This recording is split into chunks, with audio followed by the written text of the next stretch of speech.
طبعا لما دخل عمرو بن العاص مصر كان ساعتها بطرك الروم اللي هو الملكاني اسمه المقوقس، كان هو البطرك وهو الوالي بتاع اسكندرية.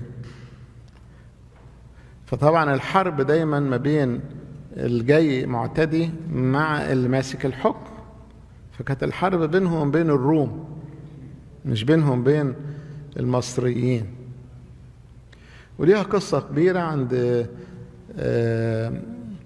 حصن بابليون في مصر قديمة، حصروه فترة طويلة لغاية لما استسلم جنود الروم، وبقى كل مصر احتلوها العرب ما عدا اسكندرية، وكان فيها المقوقس، فراحوا حوطوا اسكندرية وحصروها لغاية لما استسلم، وبقت وطبعا هو هرب إلى بلاد بيزنطة. ساعتها بقى عمرو بن العاص قال إيه؟ مين كبير الأقباط؟ فقالوا له البطرك اسمه بنيامين. فين هو؟ قالوا ده هربان لأن البيزنطيين بيضطهدوه.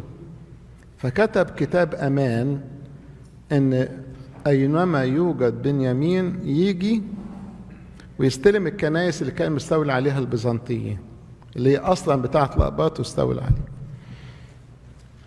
وبدأ يبقى بابا الإسكندرية له وضع بالنسبة للحكام. ما تستغربوش لما في بعض الناس يقول لك ايه دخل البابا في السياسة وماله، ما يمثلناش البابا، مش ما يمثلش الأقباط، الأقباط لازم يكون لهم تمثيل. حقيقة التمثيل ده من أيام عمرو بن العاص، عايزين يتعاملوا مع الأقباط عن طريق البابا.